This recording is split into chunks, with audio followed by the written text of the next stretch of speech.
All right, welcome to the 20th in our series on the Middle Eastern and North African Islamic history. Today is going to be the Ottoman Golden Age, part one. Part two will come in about a month.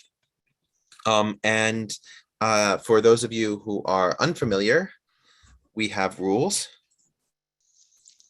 So the first rule is that this is not an academic presentation. I'm not accredited in history, religion, or any kind of academic degree that would qualify me for making this presentation, but this is a secular presentation that I'm doing based on my understanding as an amateur.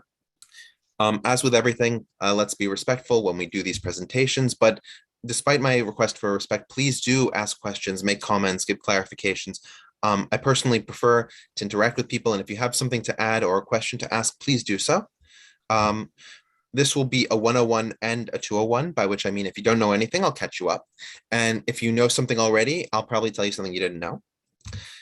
This, like all 19 of the presentations before, wow, 19, will be available on Omnicarta, which is Zach's website, so you can watch them later.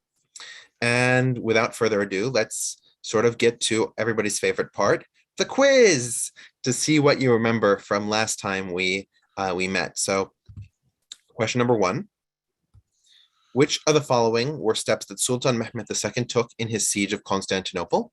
Choose all that apply. Okay. B. B is one right answer, yeah. He did the naval fleet, right? C, he did drag boats over the behind Galata. I actually have somebody in the comments who has B, C, E, and F, and those are the correct answers. So well done, Haruki. You've been paying attention. Yeah. So he did not invade Serbia before besieging Constantinople. He invaded Serbia afterwards. So A is false. B, he did acquire those massive cannons from Orban, the Hungarian. He did drag his naval fleet overland. He dragged between 69 and 72 ships, depending on your count, over Galata in order to bring them against the sea walls of Constantinople. Greek fire was used by the Byzantines to defend themselves, not by the Ottomans, so that's why D is false. E is true. In fact, many of his border regions were very porous, and he relied on peace treaties he had made in 1451 with the Karamanids, for example, in order to prevent an invasion. F, he did build Rumeli Hisar, the castle in the European side of the Bosphorus, as part of his initial invasion. The Anadolu Hisar, the castle on the Asian side, was built by Bayezid I. And G is false because he hated Chandarla Halil Bey and eventually would execute him. One question on B, was there one cannon or more than one? There was more than one, but it was one model. He had three of these cannons. Okay. Yeah, when it comes to technology like that, the usual term they use is pattern as opposed to model. And a model implies that you've got drawings and reproducible parts and stuff like that. I don't know if he had drawings. I would suspect that he did because he gave presentations. What I'm talking about, the Americans started doing it in the mid-19th century. You make one cannon, and you make a whole bunch of other cannons that are similar to it. Yeah, exactly. All right, so question number two. What was Vlad III Tepes' most famous exploit from the Ottoman perspective? Rama is correct that the answer is B. Yeah. The victory at the Battle of Torches was against a set of unprepared Ottoman guards, and so Mehmed II did not find it terribly indicative of power or good planning. Anybody could have taken those guards down without the warning that they would have had normally from an adversary, and Romania had been a vassal state. So A is false. B is correct, as Rama pointed out. Right, he was seen as barbarian for executing Turkish politicians in the Forest of the Impaled. Mehmed II actually is stunned by the level of barbarity there, which leads to his invasion of Romania and his unseating of Vlad III Tepes, or his brother Fromos the Handsome. Right, so C is false because Juraj Brankovic was defeated by Mehmet separately in Serbia, had nothing to do with Vlad Tepes, and the defenses of the princely court did not hold up well. Mehmet II was able to destroy them. All right, question number 3. Which of the following battles that Skanderbeg fought against the Ottomans did he lose? I call that G. Yep. He died of old age. Howard, he died in power of old age. What's that? Yep, exactly. The only reason that Albania eventually did lose is because Skanderbeg died of natural causes in 1468. There were a couple Albanian losses like Svetigrad or Berat, but those losses were explicitly when Skanderbeg was not on the field. And his failure to be in those places is what really caused those losses, and he would then have to win several victories to try and recover whatever had been taken by the Ottomans in those battles. All the battles above, A through F, are victories of Skanderbeg's. Some of them against impressive odds. Almost always he had less than half the amount of forces that the Ottomans had, but he understood the geography, he understood the new style of war and fighting, and was incredibly mobile. So he was able to defeat Ottoman wave after Ottoman wave against him. Okay, question number 4. Which 3 of the following were the key minority religions recognized in Constantinople? Is this before or after the Turks took it? This is after the Turks took it. Okay. Is it B, D, A has and to be F? there. Right. I have one answer in the comments, but it's not correct. Okay. Well, I think A's got to be one of them. A is one of them. F looks not bad. F is another one. Right. It's B, right? Nope. And H? Oh. Nope. It's a G, guys. It's G. Well done, Zach. Yes, it's A, F, and G, the Greek Orthodox, Rabbinical Judaism, and the Armenian Apostolic Church. The other religions did exist within the territory of the Ottoman Empire, especially, for example, you had the Genoese and Venetians in Constantinople who were Roman Catholics. You had Assyrians in some of the easternmost territories, especially the modern Turkish region of Mardin. You had Alevi and Druze, Alevi in the eastern territories, Druze in what's now Syria. That was outside of the empire at the time, but you had some Druze inside of the empire, and you had Karaites also within the empire. But the thing is that those religions were not recognized by having a chief of the religion appointed by the Sultan who would be responsible for that nation. Although the millet system, which is what this system would eventually evolve into, wasn't declared at this point, these leaders were effectively running their religions as a millet. Which meant that they had their own courts, they had their own internal organization, and they were able to basically take care of their own affairs and taxes separately from the Muslim citizens of the empire. All right, so we talked about the conquest of Constantinople, how this fundamentally changed the dynamic because now Mehmet II was in charge of a contiguous territory from Rumelia, the Ottoman Balkans, to Anatolia. And we talked about how when he created this new capital, right, that he deported people from all across the empire. You can see in the map in the upper left-hand side all the places that he deported people from to bring them to Constantinople, right, because Constantinople had only 50,000 people when it had the territory and space for 500,000 to 1 million. And he wanted the best from all of the areas of the empire. The majority of people he deported were non-Muslims, especially Christians, but he did deport Muslims as well. For example, there's a district in Istanbul today called Aksaray, because almost all the people there originally were deported from the central Anatolian city of Aksaray, right? And we have these 3 millet leaders that effectively become the leaders of their communities. We also see that there's the beginning of religious tolerance. The first real religious tolerance of the Catholics proclaimed in law is from the Muslim side is here at Bosnia and at Sarajevo. Sultan Mehmet declared that the Catholics would have free access to their churches and they would not be compelled to leave their religion. That said, because of the religious policies and the economic policies that would favor becoming a Muslim, you did begin to see conversion in the Balkans towards Islam as soon as the Ottoman Empire began taking those territories. We also talked about how Mehmed II was expanding towards the east and was dealing with the White Sheep Turks, or the Akkoyunlu.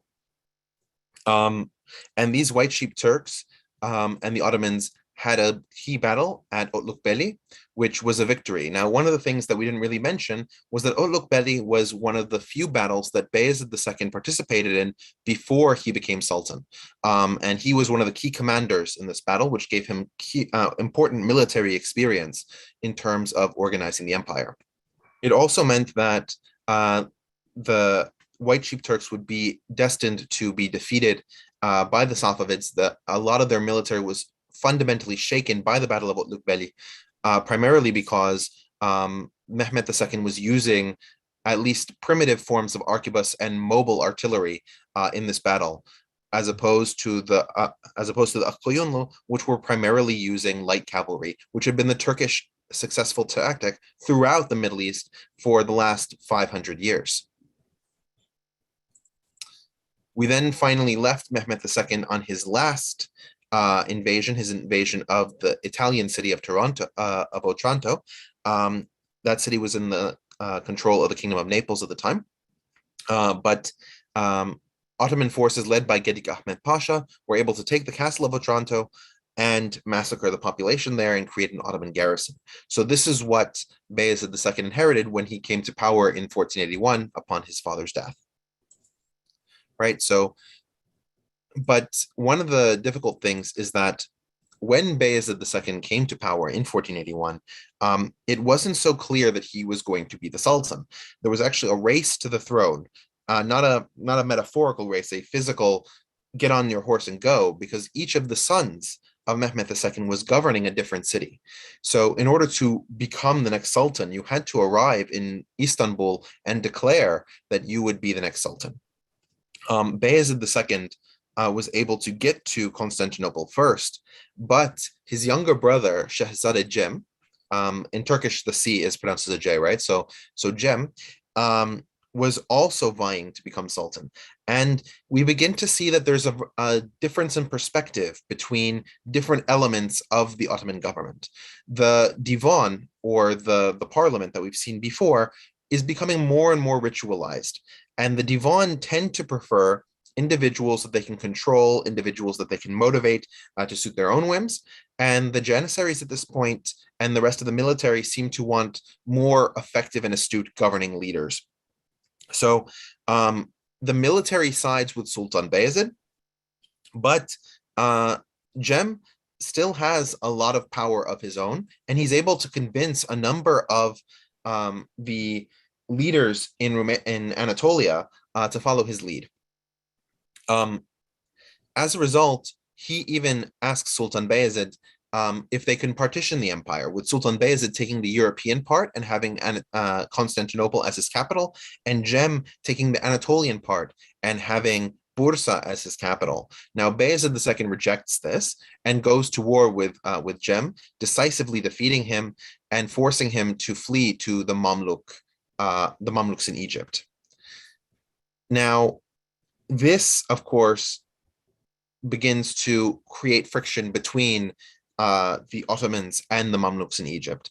And already they were very close. They had a few Turkic principalities that were border principalities, sort of creating a buffer between them, so they didn't share any territory in common. But the Mamluks had supported the Karamanids in the past, and the Mamluks were directly reliant on the trade of slaves that came through the Bosphorus. So there was already the seeds of antagonism between these two parties. And in 1485, the Mamluks declared war on Sultan Bayezid, completely separate from any desires that Cem may have had to fight against Bayezid II. But his holding of Cem was certainly a motivator on the Ottoman side for engaging in the war. Seeing how difficult it would be to make peace with the Ottomans in 1491 without giving up Cem, they decided to do so. And so Cem was sent to Rhodes, which was controlled by the Knights Hospitalier, and he became their prisoner. There were additional moves that Jem would have to make, such as being lodged in Italy under the guardianship of the Pope, and being sent finally to the south of France. In fact, we have numerous journals from aristocrats in southern France about Jem and his life there. He was seen as very flirty, had a number of different women that he had liaisons with, but by and large, he was kept outside of Ottoman politics. But in order to do so, the Pope and the southern French demanded an annual tribute from Sultan Bayezid, which he paid dutifully until Jem died. And Jem's body was then sent back to Istanbul to be buried. Bayezid actually hated the fact that he had to keep paying this duty to prevent Jem from coming back and upsetting his rule. But he knew that the cost of allowing Jem to be able to return to Anatolia to bring some of those beys back into his orbit could mean the collapse of the Ottoman state. And so he felt that he was being extorted, but he had no other way. All right. Now, one of the things that we discussed with Sultan Mehmet was that he created a navy, and he created a simple navy in order to take a number of the Greek islands and also to prevent any kind of trade from occurring that would relieve Constantinople during the siege. That said, though, the navy that Mehmet had assembled was only the equivalent of the much smaller navies that Venice or Genoa could put to force. But the Ottoman Empire was a significantly larger power and therefore needed a significantly larger navy. I have a question here. Did the Ottomans control the Black and or Caspian Seas? The Black Sea was entirely within Ottoman control. If we go back a couple slides, you can see here that with the exception of those brown lands, which would be taken by Suleiman I, almost all the Black Sea was surrounded by territories controlled by the Ottomans. And the Ottomans actually called it our lake.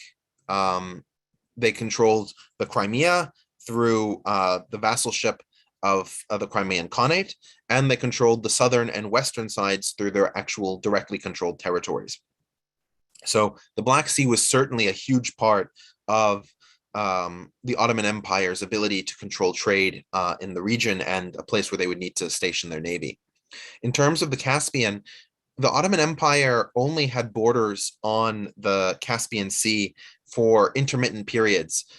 It was a functional supply line issue, and we're going to sort of address that when we get to Selim, but they never had a navy that was on the Caspian Sea. It was simply, they didn't have time to construct it while they owned the territories that would border it. But in order to build this navy, he needed a naval admiral, and so he appoints this man named Kemal. This suffix, reis is a Turkish version of the Arabic rais, meaning president or leader. So we're going to see that almost all naval commanders will have this suffix reis, which should be understood sort of to mean like admiral. So it's not actually his name. All right, I have another question, and it's, were the Mamluks able to get new slaves from the east because they were the Ottomans' enemies? It was actually very difficult for the Mamluks to get slaves as soon as the Ottomans took Constantinople. The flow of slaves was lessening, although the Ottomans did allow the trade to continue as long as they were given a cut. But the Mamluk Sultanate, as we're going to discuss, really requires slaves in order to keep regenerating new rulers and maintain control. So the loss of effective trade with Crimea and with the Russians, who would supply many of these slaves, was a huge weakness for the Mamluks. So Kemal decided that he was going to model his ships on what he saw in Europe and create modern flagships that were similar to the Portuguese naus, and also similar to the older carrack style. We don't see the caravel, which has the three-pointed sail, in the Ottoman fleet at this point. So it's an older style of ship than what the Portuguese were sailing with further west. But in terms of the Mediterranean, these were the ships of the line. And in 1495, he builds the ship called Göke. You can see a model of it on the right-hand side.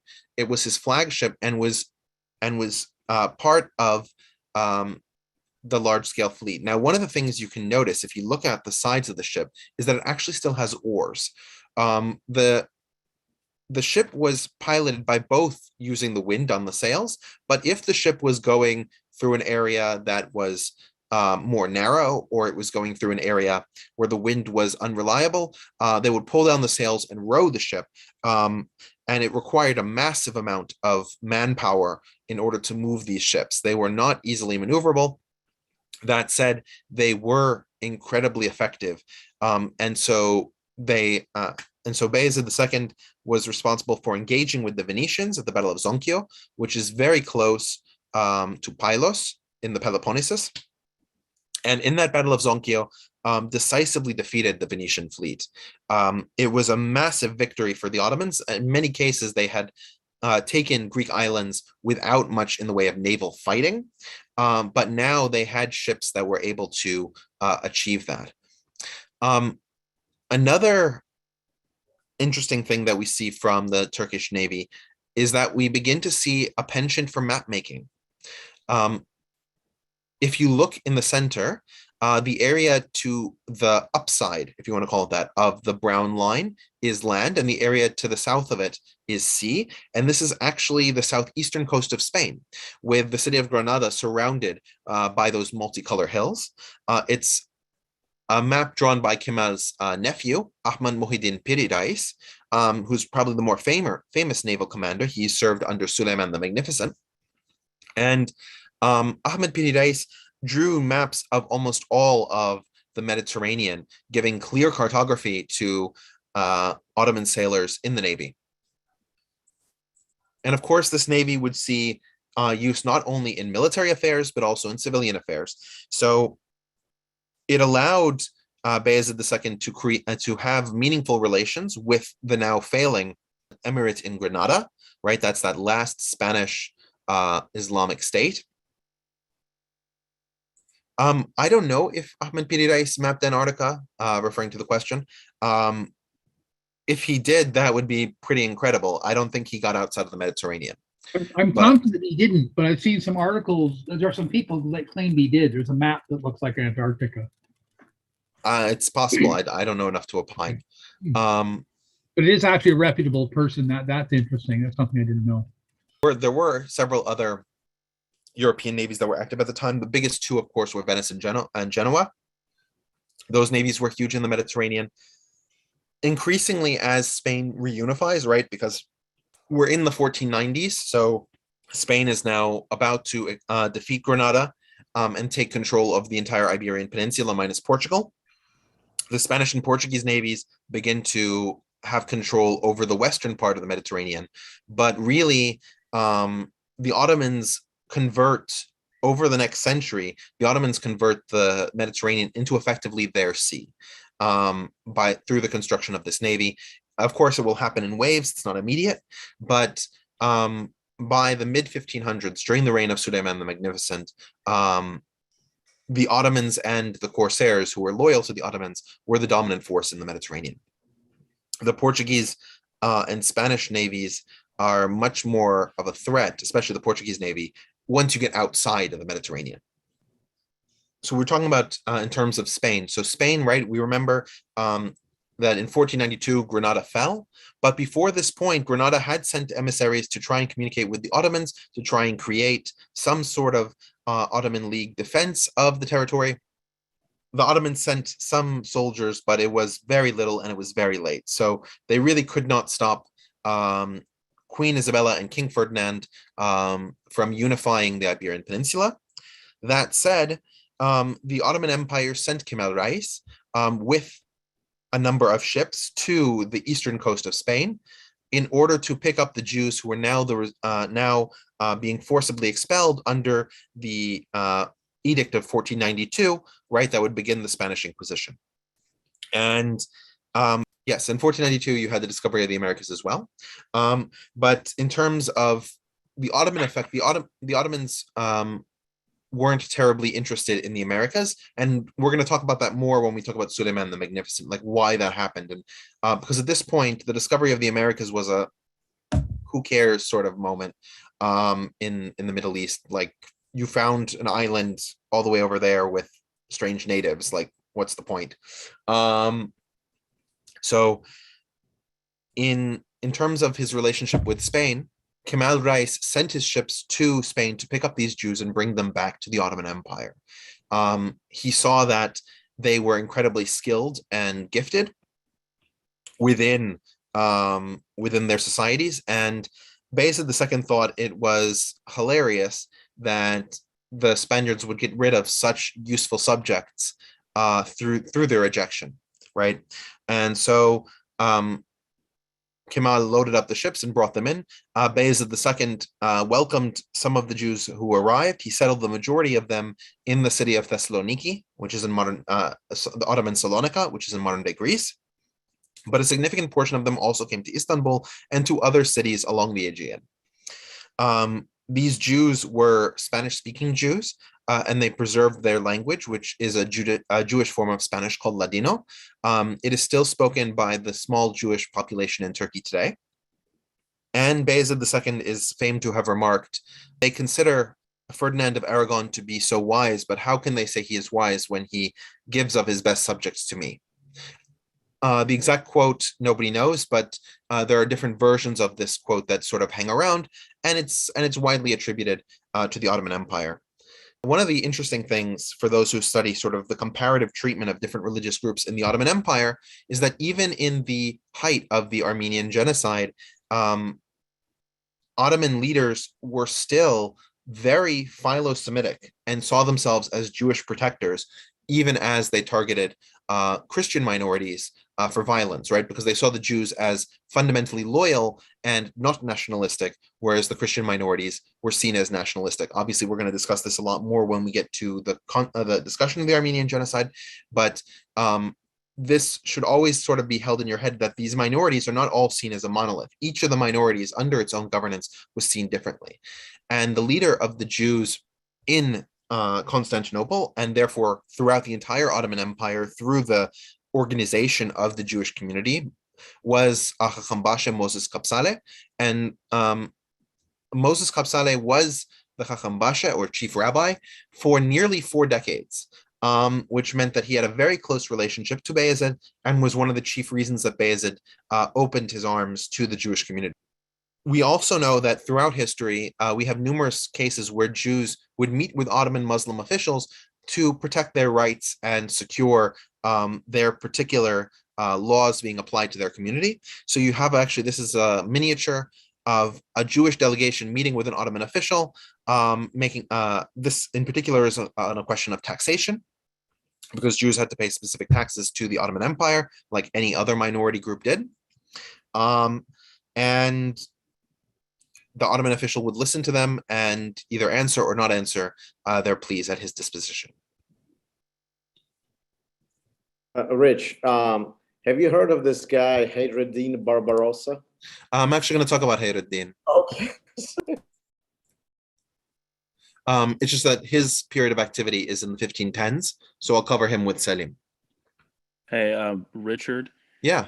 You mentioned something about just quick.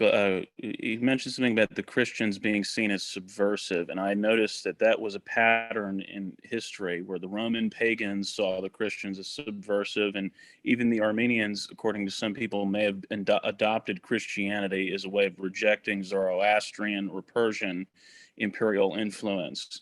So who knows? You know. Well, I mean, again, this is something that we're going to discuss more when we get to the Armenian genocide, but the Jews in the Ottoman Empire were generally non-Zionist or anti-Zionist throughout the period that the Ottoman Empire existed, right? The Ottoman Empire stops existing in 1923. And because the Jews represented no nationalistic threat, whereas almost all the Christian communities of the Ottoman Empire had manifested some degree of nationalism in the late 19th century and the early 20th century, the Armenians being a late but non-exception, the threat of nationalistic uprising from the Armenians was a non-zero possibility, whereas with the Jews, it was a zero possibility, at least from the precision of even the architects of the Armenian genocide, like Mehmet Talat. We have conversations that, for example, that he made with the U.S. ambassador, Henry Morgenthau, and Morgenthau was a Jew. And Mehmet Talat actually once said to him, "Why do you keep talking about the Armenians? Why do you keep talking about the Armenians? You're a Jew. The Jews are fine here."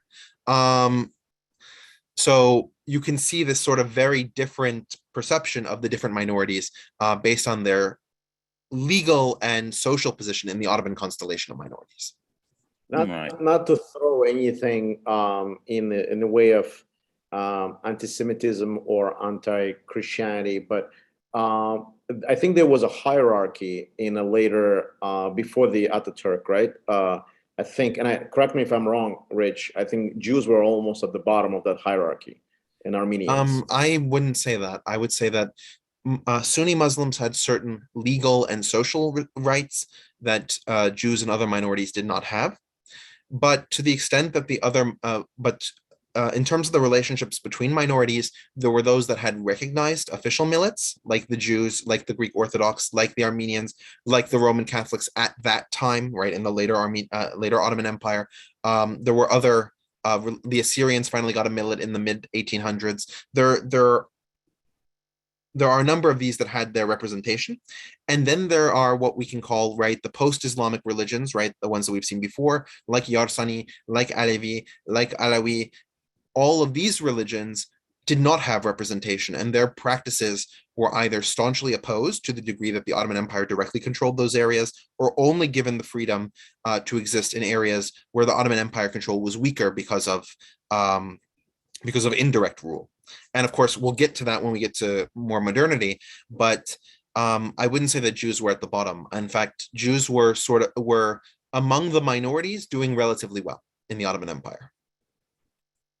So at the same time that we've had all of this Ottoman development and we've had this Ottoman navy really developing in the Mediterranean, we have an expansion of Portuguese power throughout the world, and especially in the Indian Ocean, which is key.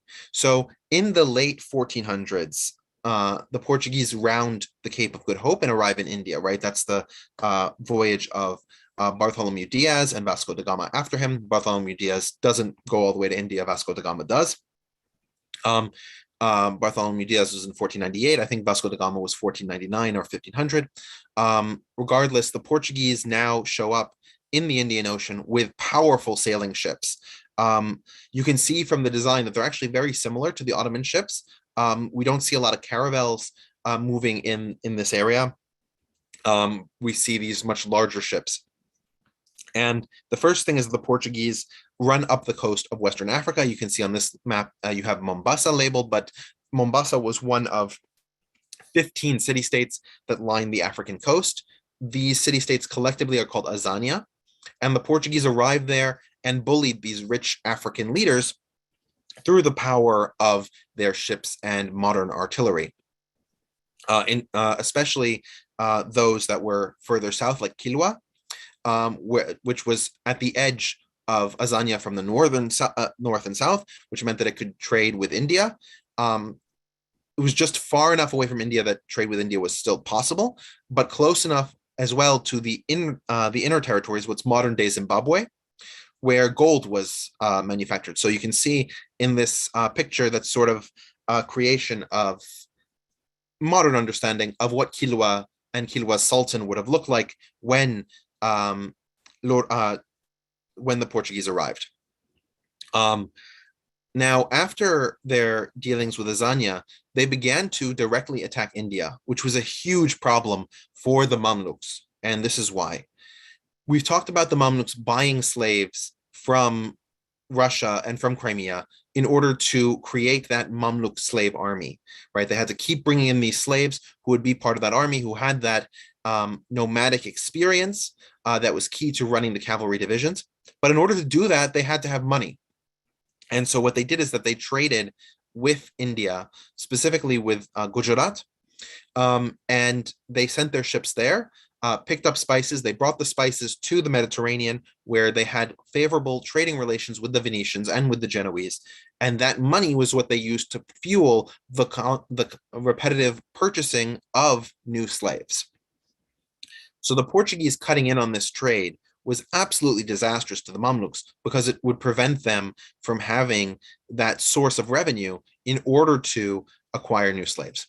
So we end up seeing the Portuguese muscle in. In 1508, they 1508 they begin a fight against Gujarat and the Mamluk fleet, and at this point the locals win. Right, the Gujarat fleet is successful, but the Portuguese came back with more ships. And at the Battle of Dio in 1509, one of the most decisive naval battles in history, right up there with Trafalgar or the Battle of Tsushima, the Portuguese thoroughly destroy the Mamluk fleet and the Gujarati fleet and form their own castle in Dio, forcing the submission of Gujarat to Portuguese authority. They also begin to build colonies on the Indian mainland, like Goa, in the subsequent decades. The Portuguese taking of this trade put the Mamluk Sultanate in a very weak position, because they would need to generate the revenue in order to maintain their empire. And now the trade was impossible. The victory at the Battle of Dio was directly the responsibility of the Portuguese admiral, you can see in the upper right-hand side, Afonso de Albuquerque. And Afonso, after this, was responsible for ruling Goa and a number of other Indian territories that were taken by the Portuguese. So one of the things I just wanted to remind people of, right, in Eastern Anatolia, we have these religious minorities like the Alevi.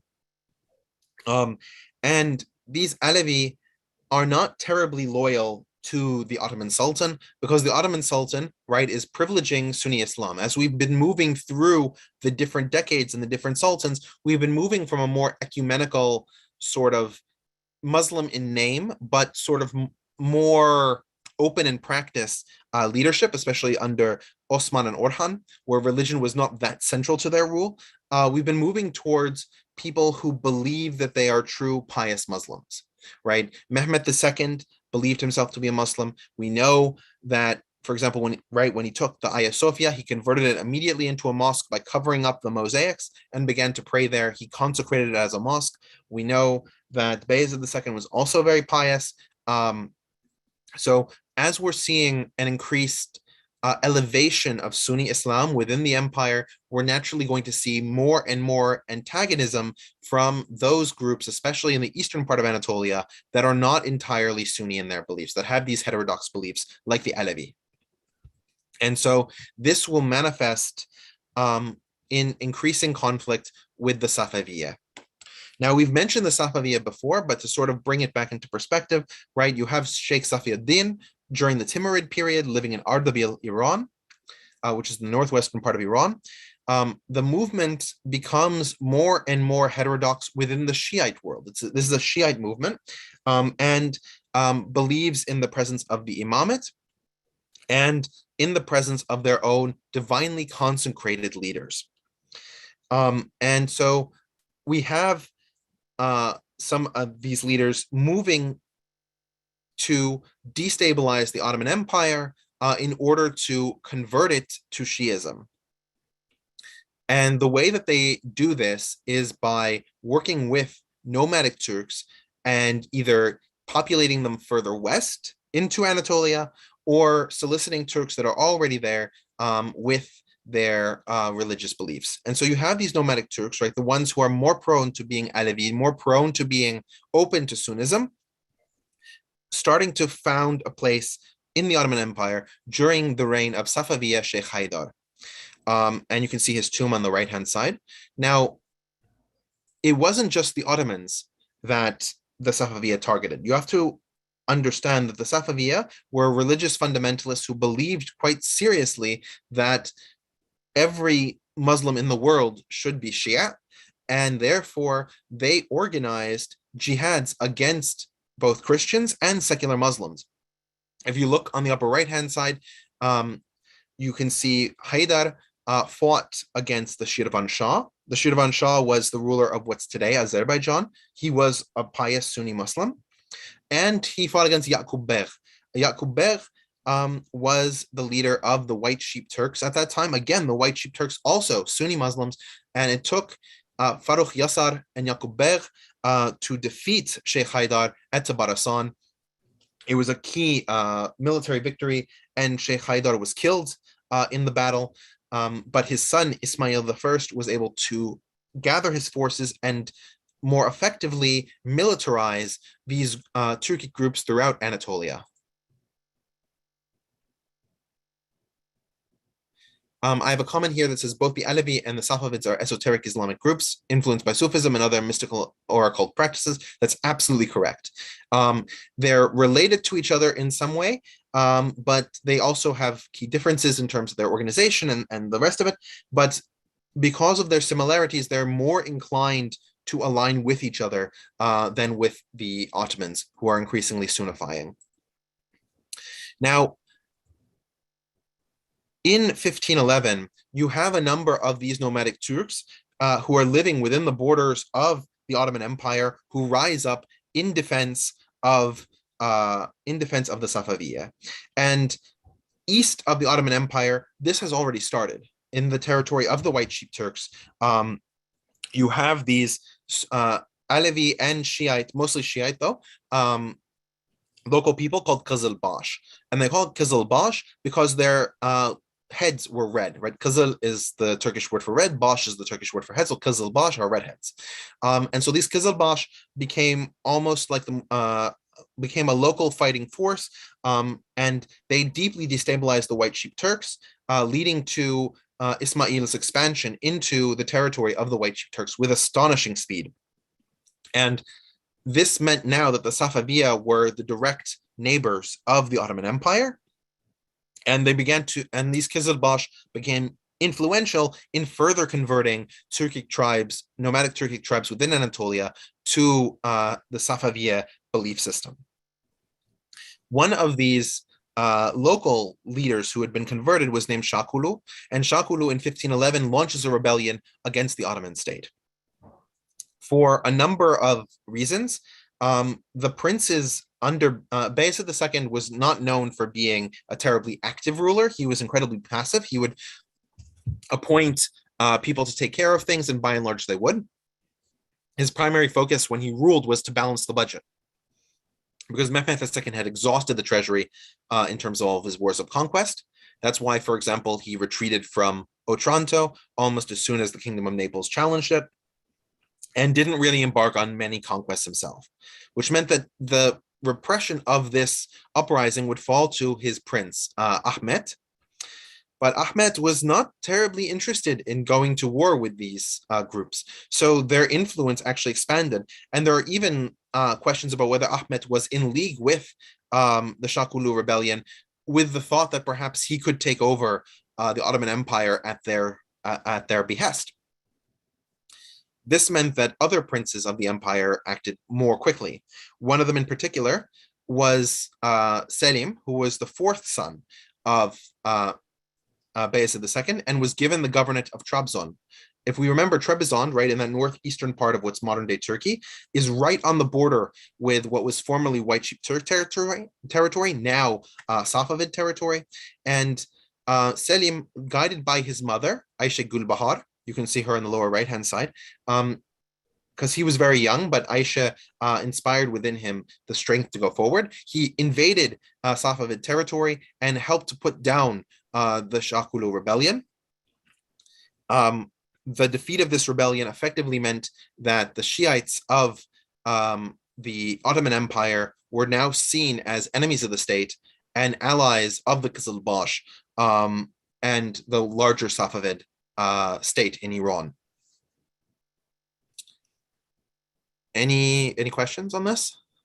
Because this is sort of complicated. Okay. So we now get to the last days of Bayezid's reign. Now, Bayezid is the first sultan of the Ottoman Empire who does not die while in power. And he won't be the last, but he is the first.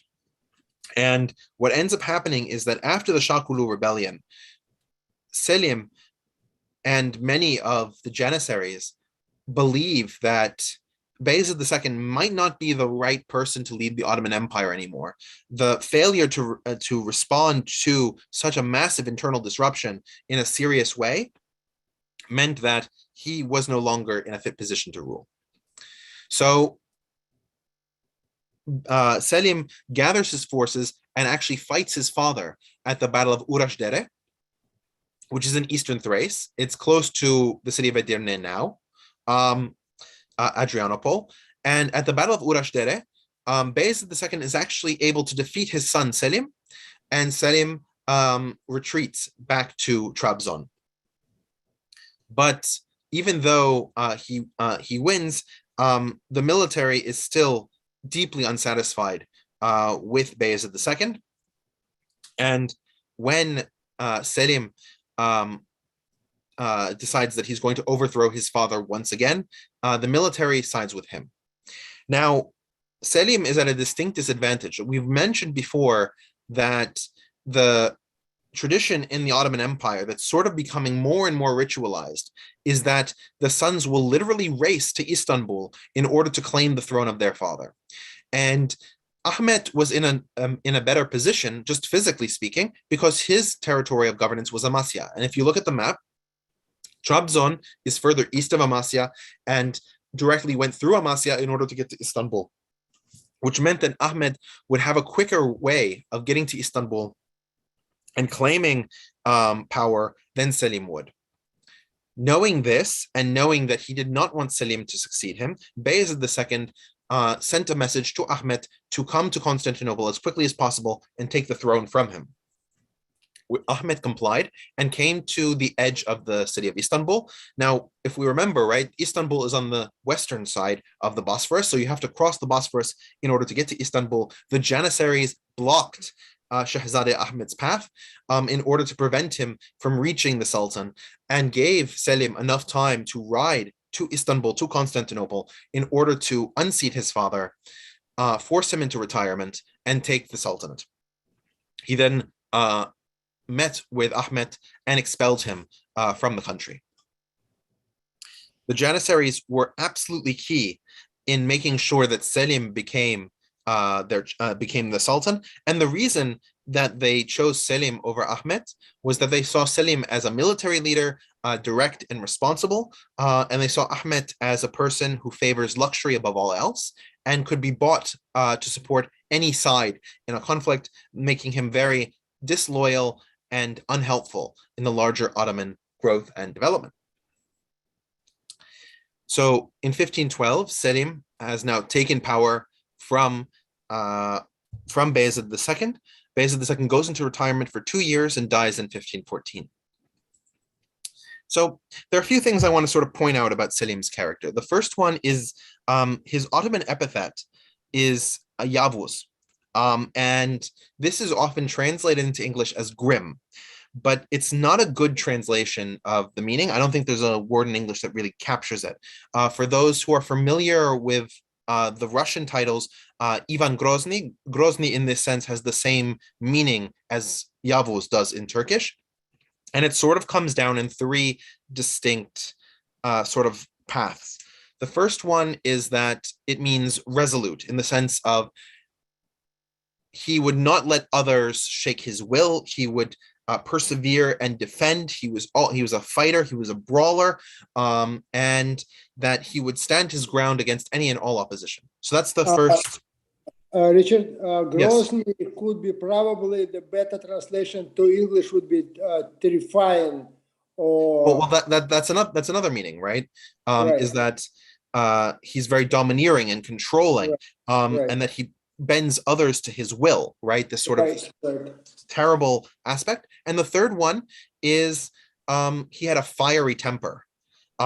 He was absolutely incorrigible to work with unless you agreed with what he said and what his vision was. He was easily roused to violence, And there was a curse that existed while Selim was in power of, may you be the next Grand Vizier, because of how many Grand Viziers he had executed for failing to accommodate his orders and desires. And Ivan Grozny was very much in this same mold of being resolute, domineering, and fiery. It just doesn't translate into English. We don't have one word that encapsulates this sort of essence. And that really gives you sort of an insight to Selim's character and his personality. Selim was also known for not dressing very well. He would often show up in a disheveled appearance. He wouldn't comb his hair. He wouldn't wear the finest robes. In fact, we have comments of him talking to his son, Suleiman, who will become Suleiman the Magnificent, saying, Suleiman, why are you taking all these clothes? There'll be nothing left for the women, because of how fanciful his son would dress. So we have this sense, and several of his courtiers actually came up to Selim and asked him why it was that he would dress in this way. And he said, if anybody is looking at me long enough to see how I'm dressed, they're not looking down at the ground in fear of my nature. So I would worry less about how I'm dressed and worried more about how sharp my sword is. And Selim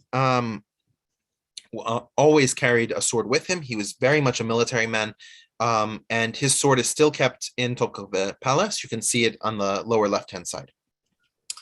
Another, Selim, like the sultans before him, was also well-educated. He loved writing poetry. And you can see in the center, this is one of the many poems that Selim wrote.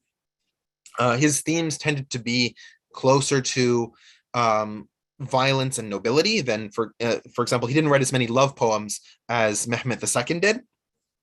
But he definitely did write poetry, and he was skilled with the Persian language. And finally, to sort of see a window into Selim's sort of behavior, we have the story of the gift boxes exchanged between Selim I and Ismail I of the Safavids, of the Safaviya. Ismail I sent a gift box to the Ottomans, and he put in this box a number of fragrant items, but below all these fragrant items was crap. And of course, enraged by this behavior, first of all, Selim murders the Persian diplomat who brought the box, but then he sends another box back with Turkish delight inside of it and gives it to the Persian delegation. And he says to them, I send you what I eat from my court. I assume you sent me what you ate from yours. So he had this sort of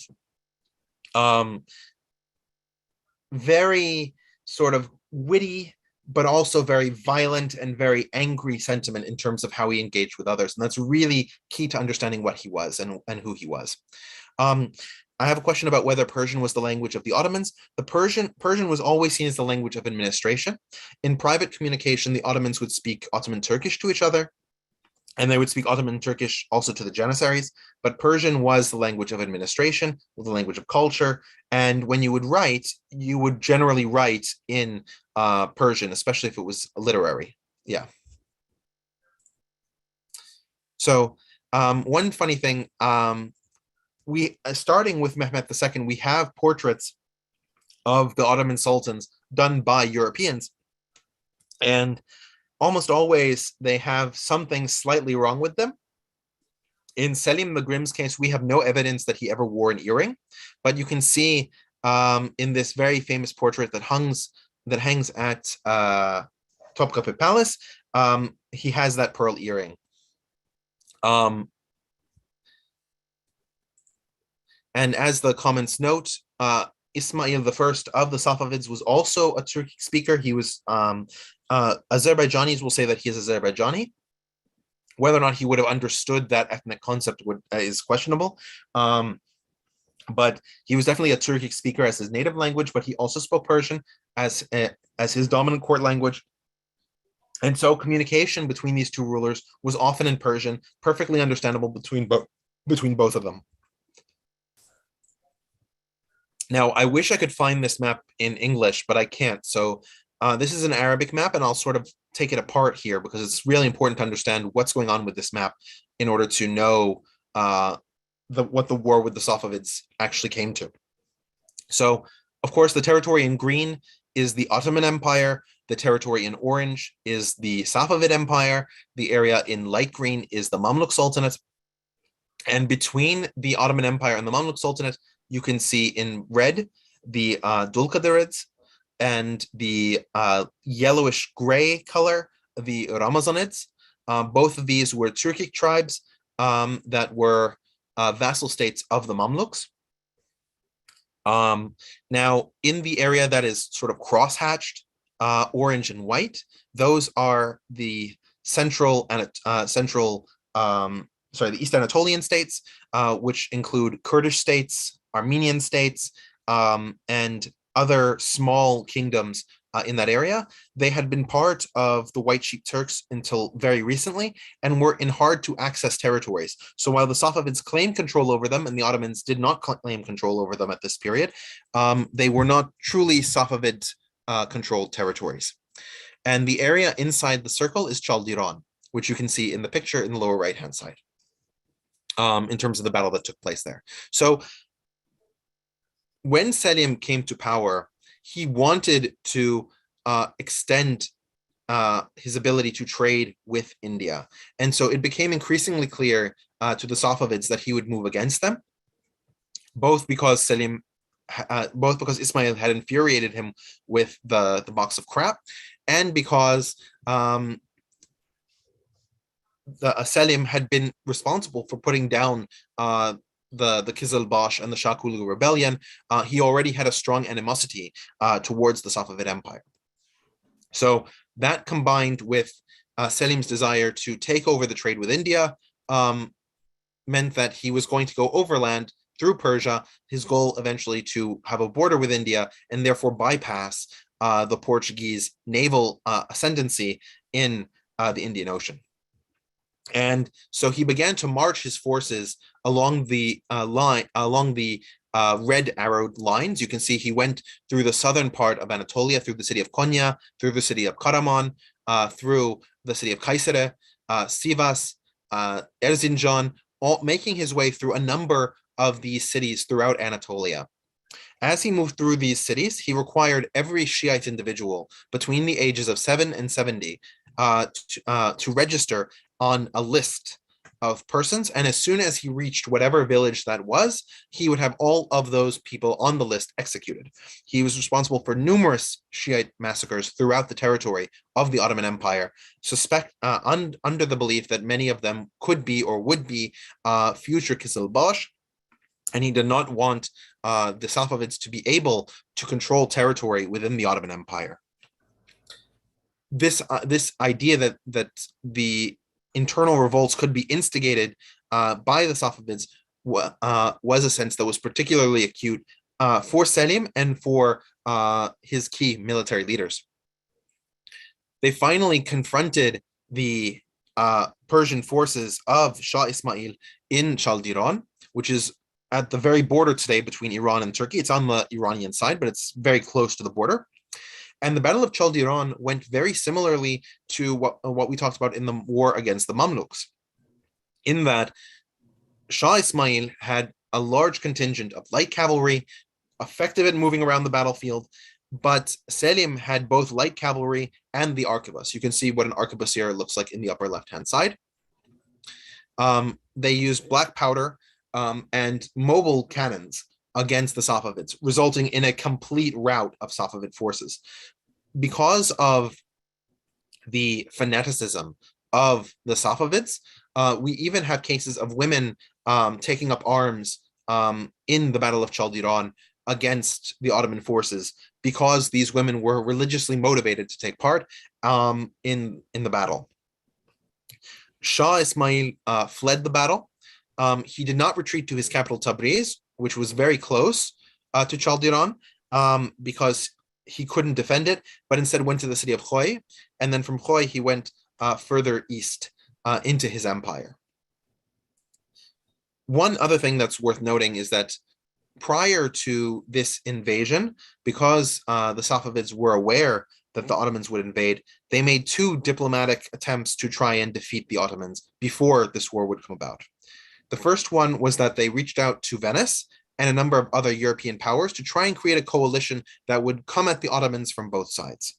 The Safavids found that in the early 1500s, the conflict between the European powers themselves, especially over the colonization of the Americas, was much more of direct consequence to them than the goings-on in Persia. And so they refused to provide a fighting force that could unite with him against the Ottomans. The second is that he actually met up with Shahzadeh Ahmet, right? That's that prince that Selim defeated in order to prevent him from becoming the Ottoman Sultan. Ahmet went to the Safavids in 1513 and got himself a retinue of horse riders in order to try and retake the Ottoman Empire. Ahmet, in this case, was lured by Selim to a place of Selim's choosing. Selim sent him letters from those leaders in the Divan that Ahmet believed would be loyal to him. By falsifying those letters, Selim was able to draw him to this place of his choosing, and he assassinated Ahmet for treason. All right, so as a result of the war with the Safavids, Selim took Tabriz, which had been the capital of the Safavid state, and went into the Masjid-e-Jomeh. And the Masjid-e-Jomeh is the chief mosque in the city of Tabriz, as it was in that time. I don't know if this is exactly how it looked at that period, but this is the mosque as it is now. I have a question as to whether the Sunni or Shiite Muslims were massacred. The Safavids forcibly converted a number of Sunni Muslims. They didn't engage in that many massacres. They engaged in some, certainly. Within the Ottoman Empire, it was the Shiite Muslims who were massacred and the Sunnis survived. So, in fact, during this period is when we see the homogenization, maybe we can say, of the Muslim community in Iran being majority Shiite and the Muslim community of the territories that would become the Ottoman Empire, with the exception of Iraq for reasons that we'll get into as we move into more modern periods, almost all Sunni, right? This is where some of that comes from. When Selim got to Masjid-e-Jomeh, one of the first things he did was the invocation of the four rightly guided caliphs. And this is something that we haven't discussed. We'll discuss it more when we talk about the Safavids. But the Safavids under Ismail introduced the practice of cursing the rightly guided caliphs, saying that Abu Bakr, Omar, and Uthman, the first three rightly guided caliphs, should not have been in power over the Muslim community, that they were completely illegitimate, and therefore their name should be cursed, and only Ali, the rightly guided caliph that the Shiites revere and venerate, only he should be praised. So Selim, demonstrating his pious Sunni heritage, forced an invocation back of the original style that would invoke all four of the rightly guided caliphs. And one thing to be entirely clear is that the cursing of the first three caliphs was Ismail's invention. We don't have Shiite sources from before this, from other Shiite communities, of the ritual cursing of the three caliphs. One of the difficulties, though, of staying in Tabriz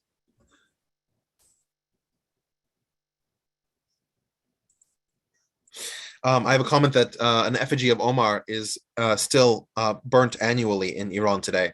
Yeah, this is exactly where it comes from.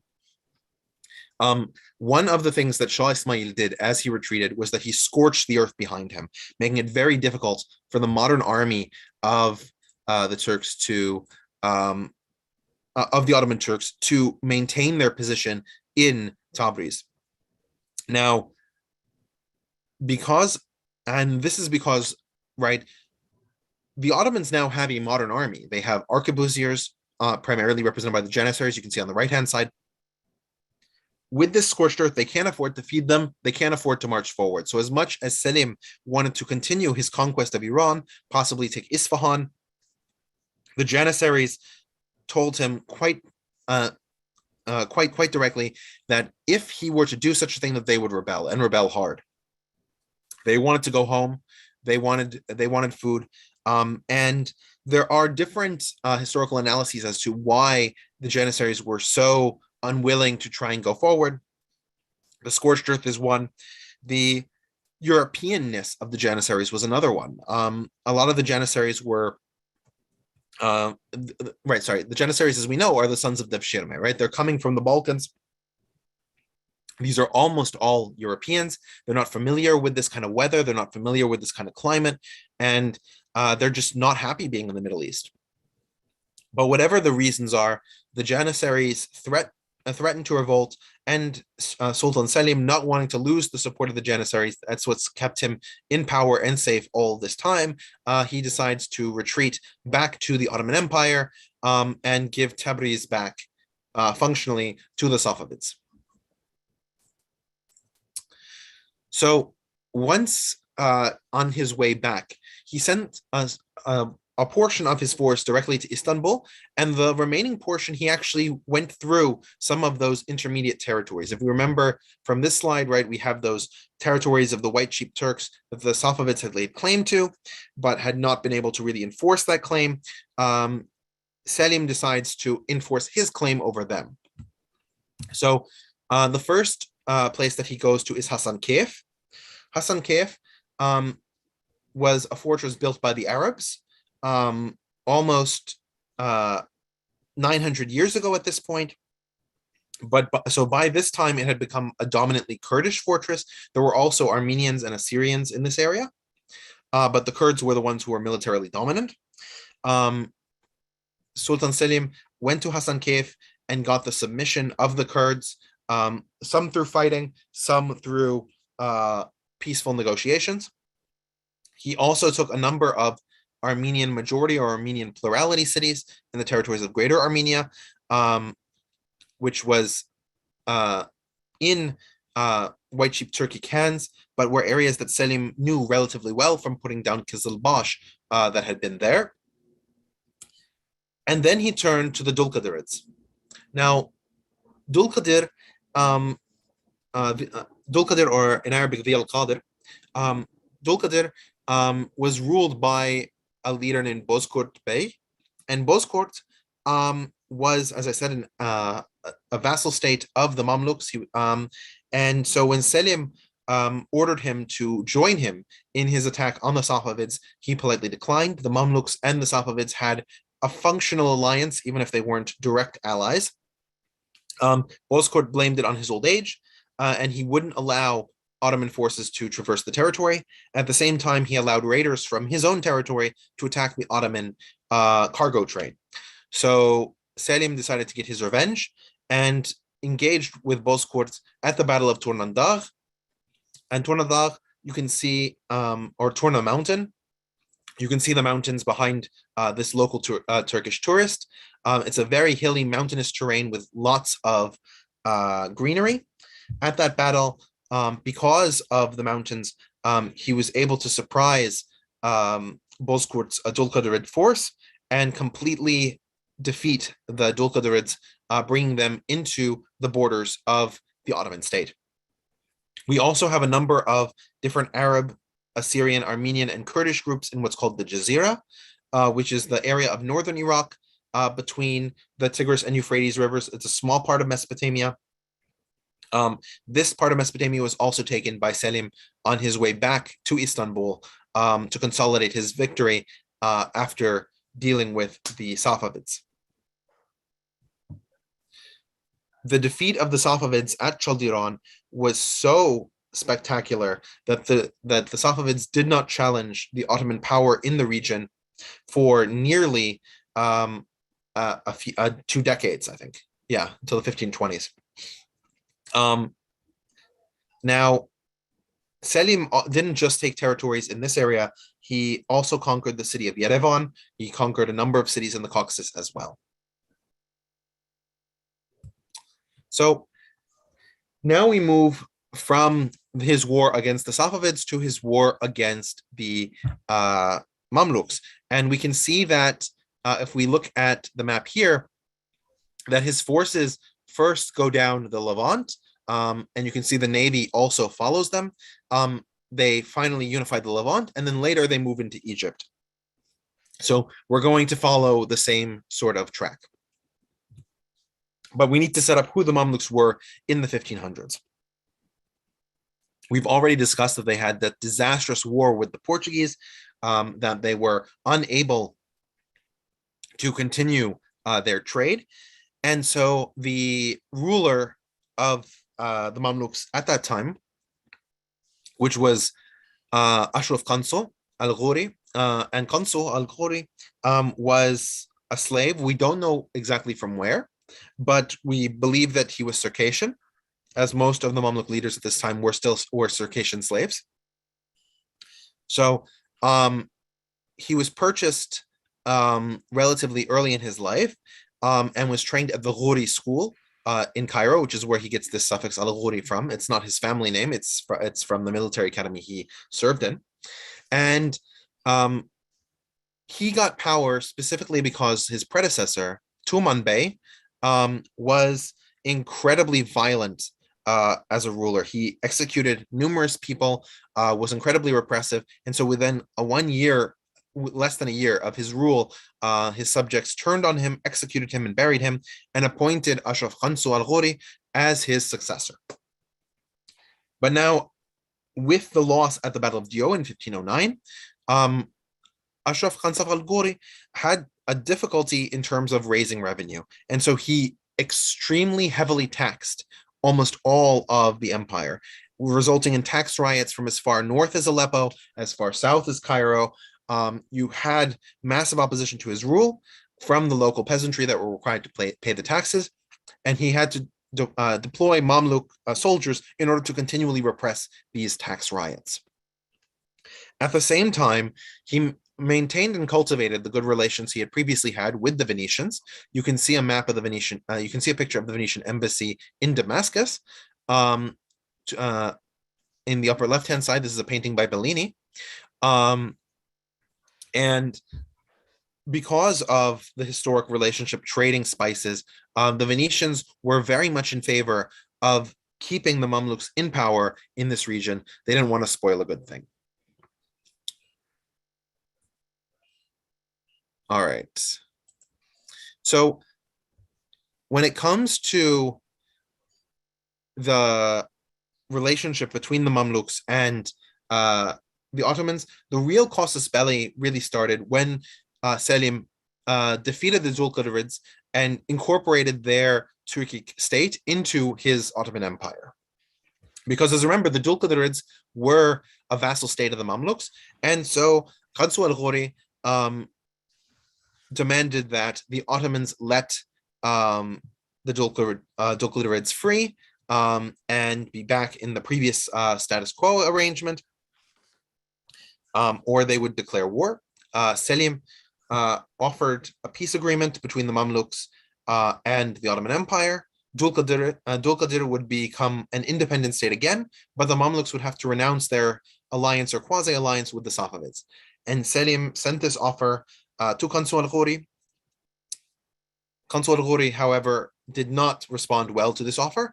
Instead, he decided to bring an entire retinue of his leading officials on a march from Cairo to the border with the Ottoman Empire, all the way up through the Levant.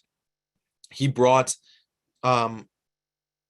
drummers, dancers, even the Caliph al-Mutawakkil III with him up from Cairo. And this entire parade of pomp and circumstance was to accompany his message that no, he would not accept Selim's offer, and Selim would have to understand that the Mamluk Sultanate would use any power necessary to control its territory.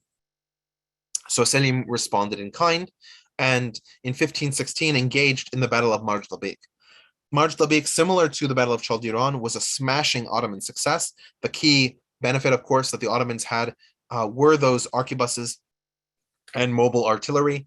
It completely smashed the Mamluk position in those Syrian mountains and left open the majority of the Levant region to come into the Ottoman Empire. So Selim, after winning at Majdabik, goes to the various Ottoman cities, the Mamluk cities, and talks to the local emirs or princes. On the right-hand side, we can see Amir Khalid Bey, Cherkesi. This is a Turkish emir over the city of Aleppo. And Selim sent his forward guard to Aleppo. They were received by the prince honorably, and Khair Bey Cherkesi signed an agreement with Selim to submit Aleppo to the Ottoman Empire without bloodshed. We see a similar thing happening in Damascus, where Amir Fakhreddin also opened the gates to Selim without a fight of any kind after the Battle of Majdabik, and thanked Selim for the redress on taxes. In fact, he further told Selim to be strong and courageous and continue his march further south and liberate more territories. In this same time, because of the Battle of Majdabik, most of the people in Kansa al-Ghuri's retinue were captured by the Ottomans. And this includes the Abbasid Caliph, Al-Mutawakkil III. Now, one of the things we mentioned is that in 1258, the Abbasid Caliphate in Baghdad was destroyed, but one relative of the Abbasid family was brought to Cairo by the Mamluks and had stayed in Cairo all this time, from 1258 to 1516. So this was the last Abbasid Caliph, and the Ottomans put him under house arrest in Damascus under Amir Fakhreddin's supervision.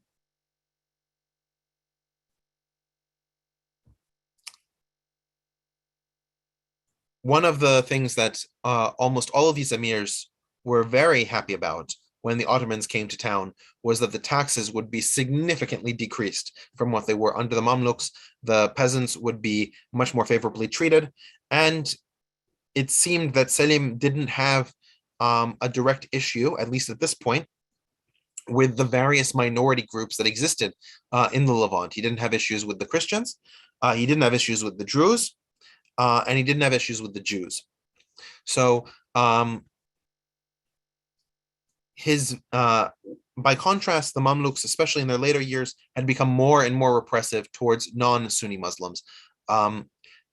There's a debate as to why Selim treated these minorities well. The possibility, the general consensus is that he didn't see them as aligning with the Kizilbash, and they were not Shiites in name.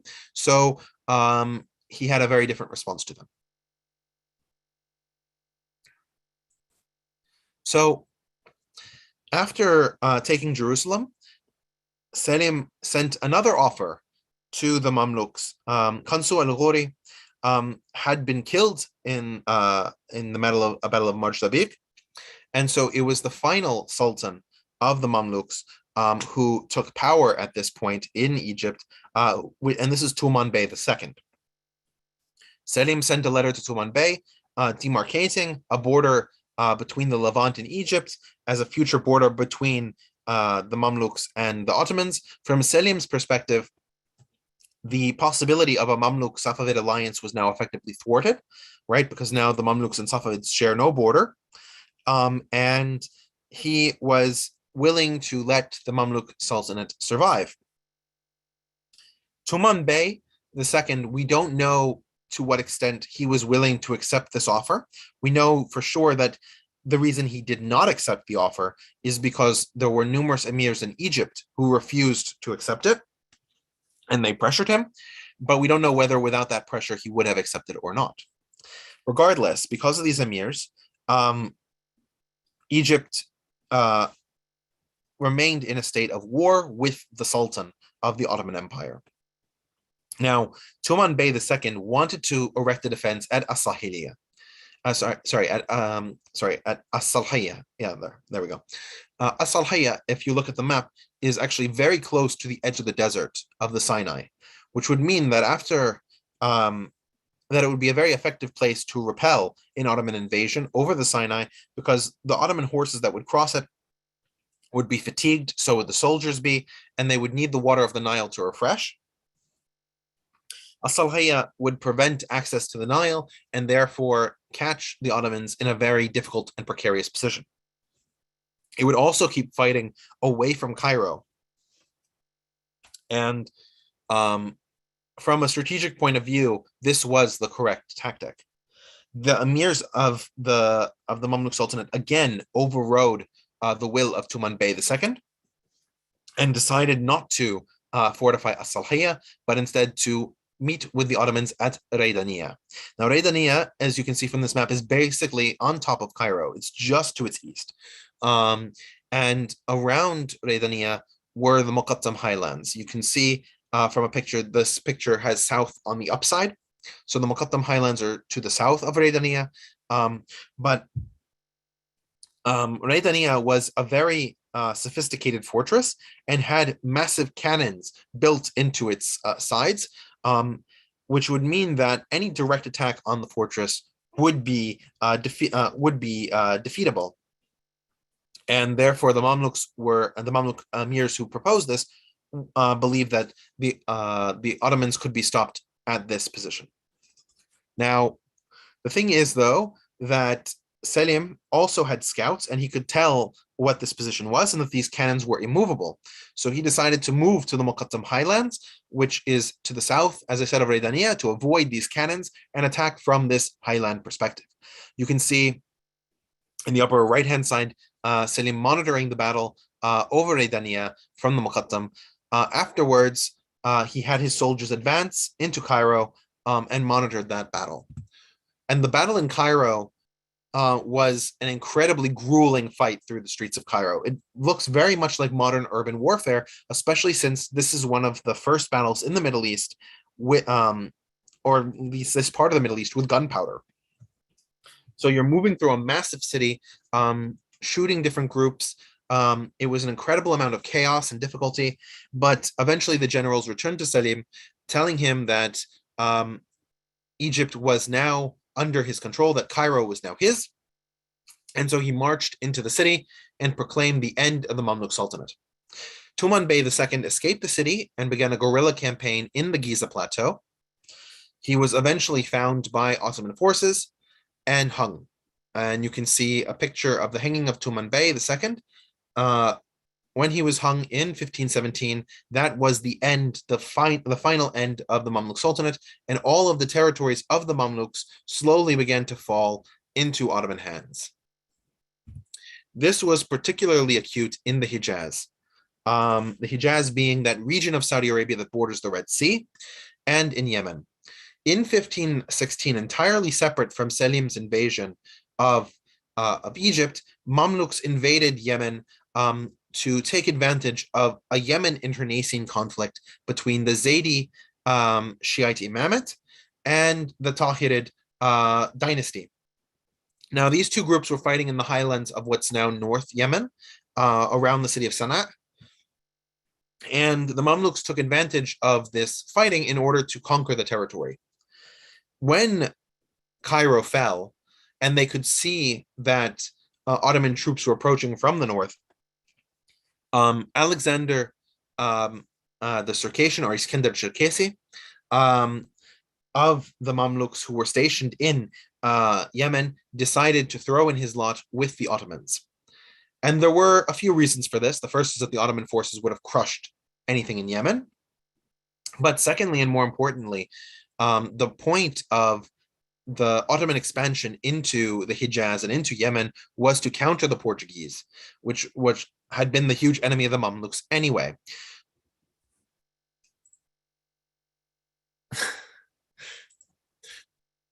Yes, it's very, very reminiscent of what's going on right now in Yemen.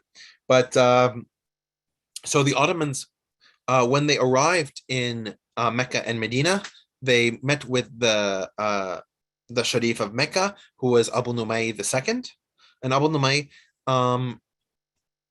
presented him the keys of the city, making for the first time Mecca and Medina under the control of the Ottoman Sultanate. Because Mecca and Medina were under the control of the Ottoman Sultanate, Selim declared that he was now among his many titles, right? Like he's not just the Ottoman Sultan, he also had the title Kayseri Rum, right? The Caesar of Rome. And another title that he took was the Caliph. He declared himself Caliph for controlling these two mosques. Now, this is the first time in history that somebody who is not from the tribe of Quraysh, right, Muhammad's tribe, has declared themselves to be the Caliph.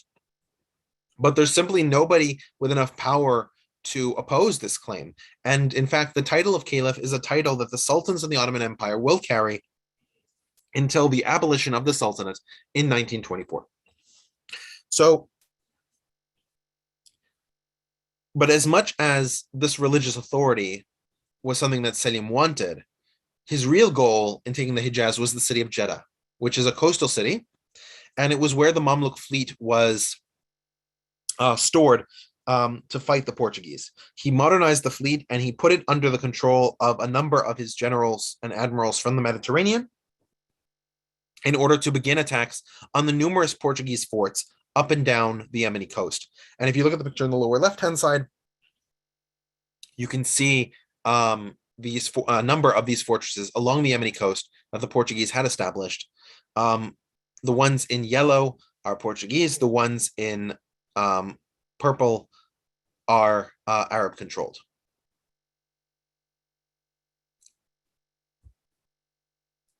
In terms of the success of these attacks, that will happen, and we'll discuss it more when we talk about Suleiman, because, Selim's not alive to see the success or failures of these attacks.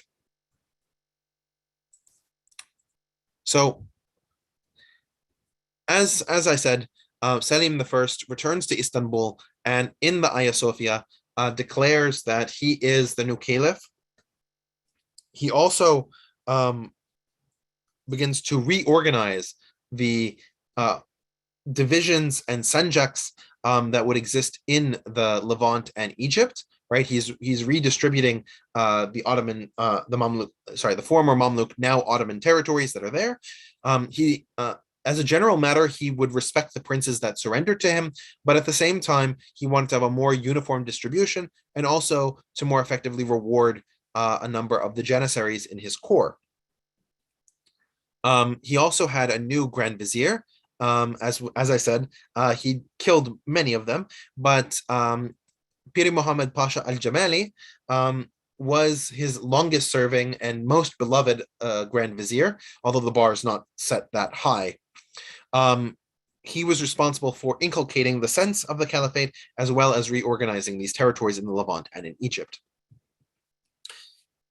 In order to cement his claim to the caliphate, despite not being from the tribe of Quraysh, Sultan Selim brought a number of relics from Mecca and Medina to Topkapi Palace in Istanbul in order to show his connection to Muhammad and Muhammad's family. And so you can see, for example, these are two swords that he brought from Mecca that were from Muhammad's period. The swords themselves are that old. The cases are of Ottoman design because the cases they were originally in were decaying. But regardless, the Ottomans had now instantiated from a religious perspective that they were the center of the Islamic world.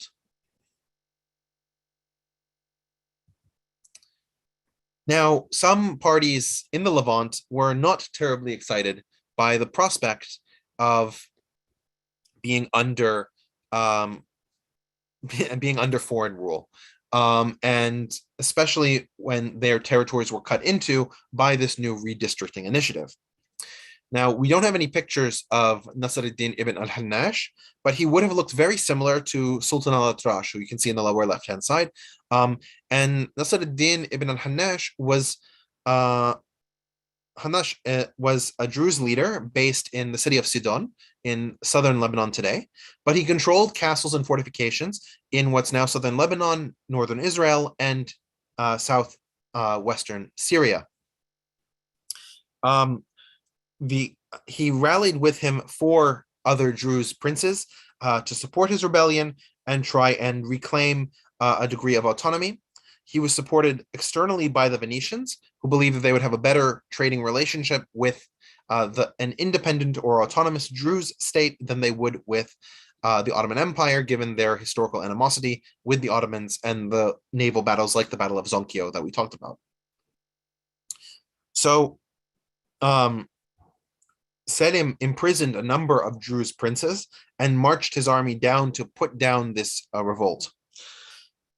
The Ottomans won battles in quick succession against Nasruddin.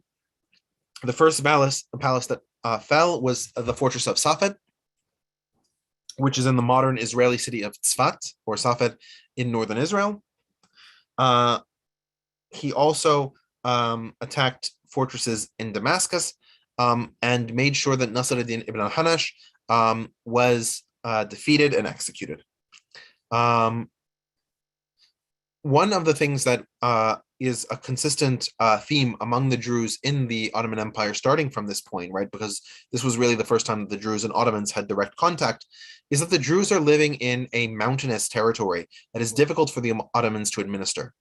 So oftentimes the Ottomans will grant the Druze princes significant amounts of autonomy in order for them to, as long as they submit to the Sultan. And that is actually what happened in this case. After Ibn al-Hanash was removed, Druze princes that had been jailed by Selim were released and given control of these territories, provided that they gave their unfailing loyalty to the Ottoman Empire, which was the case.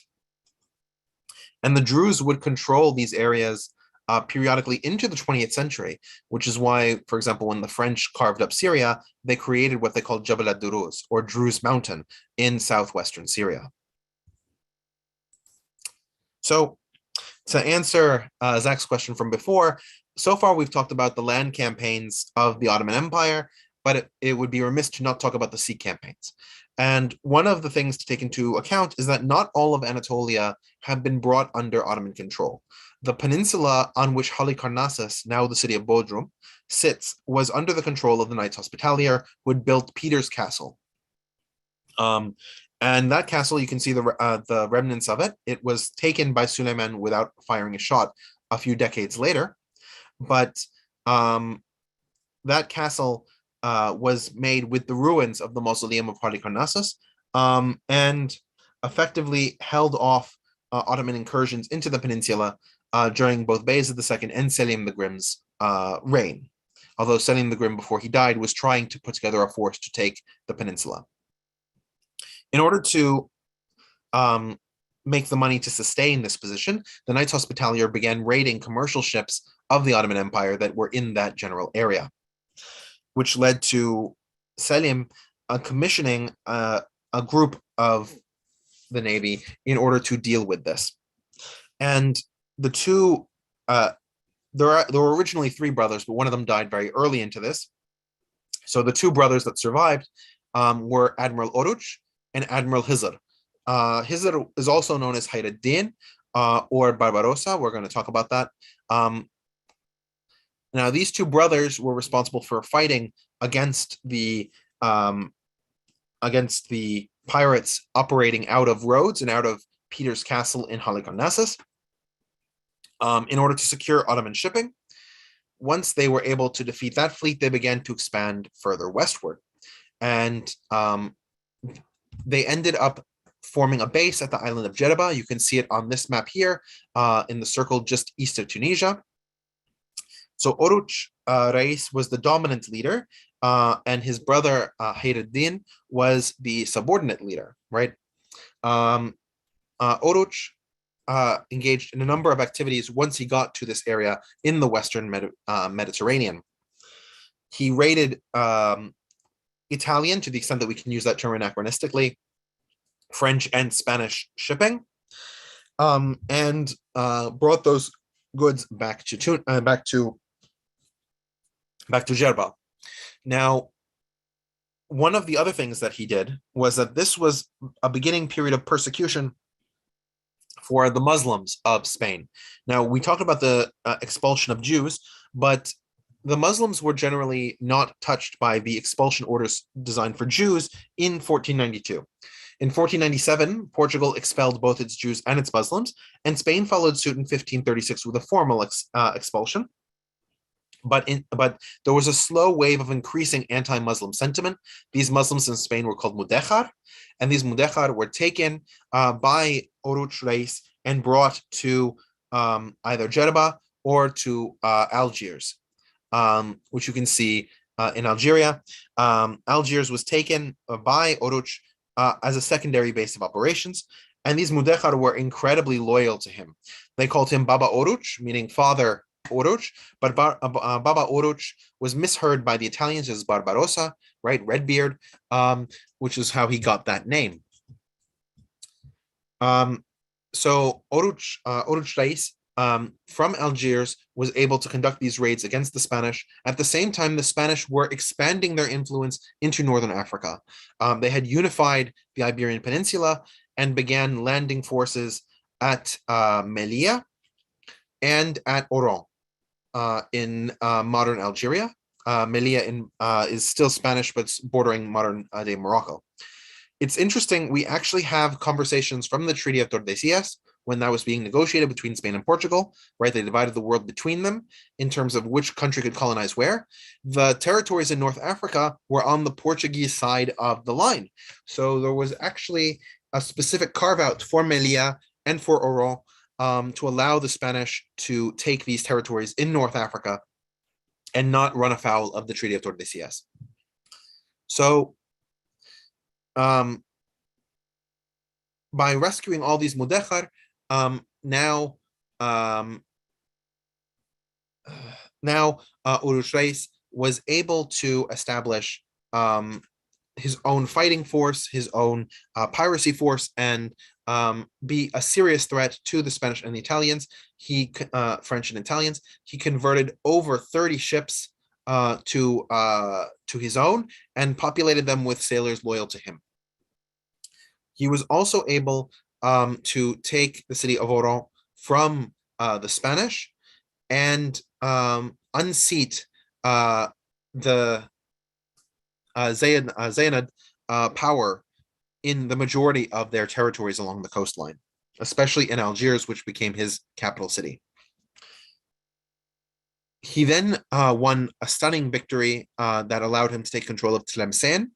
And with this, the Spanish king, Charles V, actually made an alliance with the Zaynids to take Tlemcen back. Tlemcen had been the capital of the Zaynids.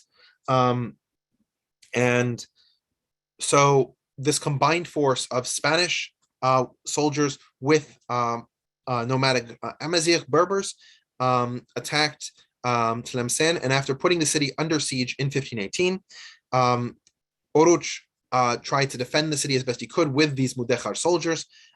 He was eventually killed, and the siege fell, with Tlemcen reverting back to the Zaynids. With Oruç dead, Khizr became the dominant of the two brothers because he was the only one alive, and he got the title Hayrettin and inherited the title Barbarossa, even though it was his brother that had originally gotten the name.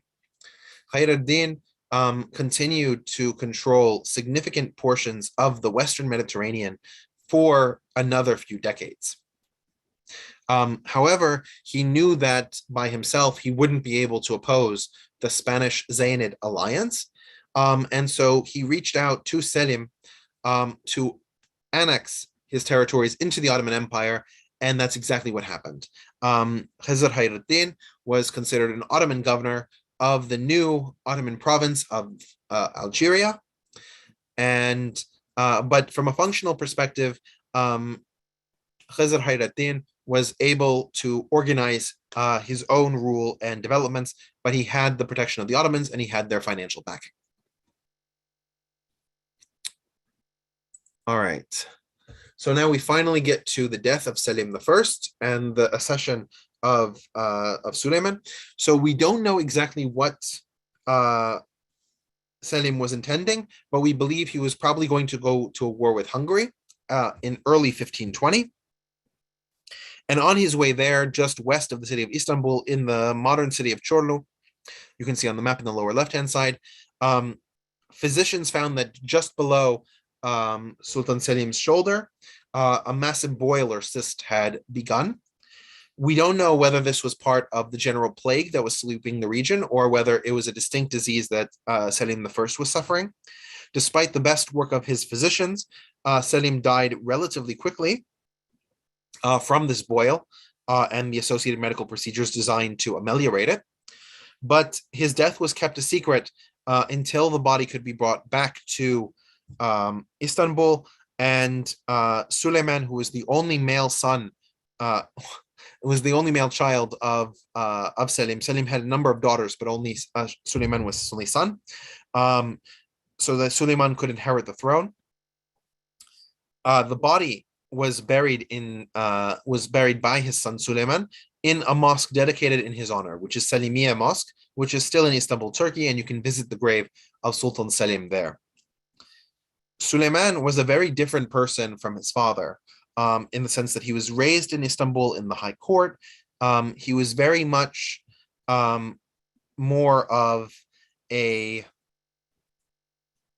cultural sophisticate, whereas in a way that Selim wasn't. Now he did have a bit of fighting ability, and we'll see that in the subsequent lecture when we talk about Suleiman. But the Janissaries were a little unsure about how effectively Suleiman would rule, but there was no other prince that could legally inherit the throne, so they stood behind him. And that's it for today. Any sort of questions or curiosities? No, I mean, Richard, first I want to thank you. It was an excellent presentation. I mean, just to add to it, I mean, first of all, there's a lot going on. So if you guys want to rewatch it again, this is on the YouTube channel, which is called History of Fitness and Investing. You can just log in and check it out. But just to tell you the truth, Richard, when I went to Turkey, he has this amazing mausoleum built to him, Suleiman the Magnificent, and next to it, or a little bit away from it, is this famous, his wife, Roxolana from Ukraine, and it's just amazing how much respect he had for women, and I mean, particularly his wife. She was like his second hand, so to speak. Yeah, no. The story between Hürrem Sultan, who's generally known in the West as Roxolana, is a very interesting story. It was the first time in Ottoman history that the Sultan actually married a concubine of his who had given him as child. Typically, the concubines were not married because that would signal that they were of equal status. But Suleiman was in love with her, and so he elevated her to the position of wife. One of the things actually that I realized looking at the comments that I didn't mention is that Selim the Grim's unification of the Mamluk Sultanate's territories with the Ottoman Empire made it for the first time the Ottoman Empire actually had a Muslim majority population. We don't know what percentage of Anatolia had converted to Islam, but it was around 50-50 by this point. We also know that Southeastern Europe was still majority Christian. So the Ottoman Empire that Selim inherited was a majority Christian empire with a significant Muslim minority, but still minority. When Selim conquered the Mamluk Sultanate, that wildly shifted. And also he more than doubled the territory of the Ottoman Empire by annexing all those Mamluk territories.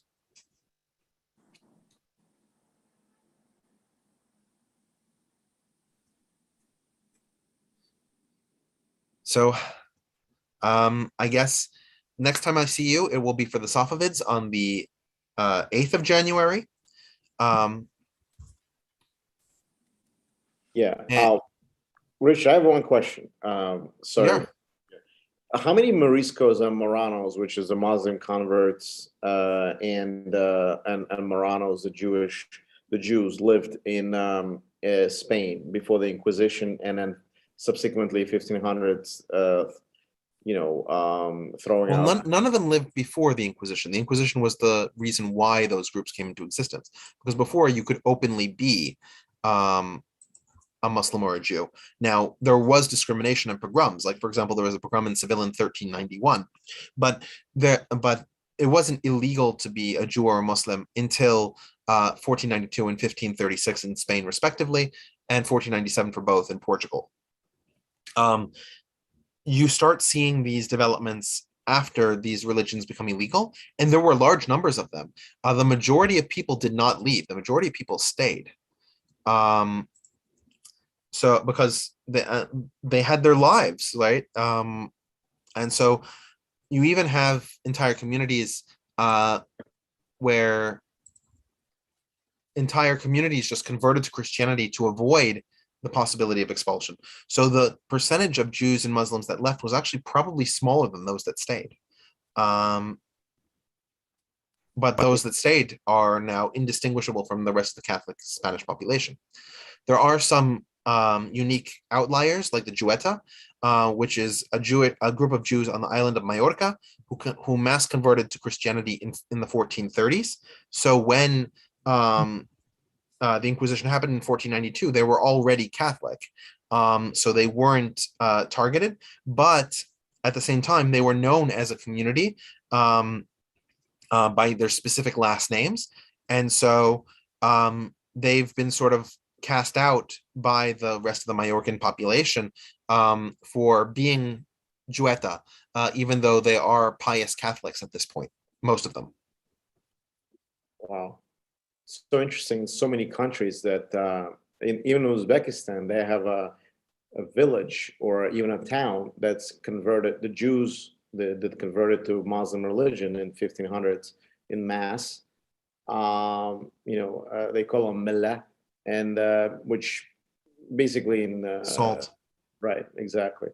It's basically you kind of like, neither here nor there type of thing.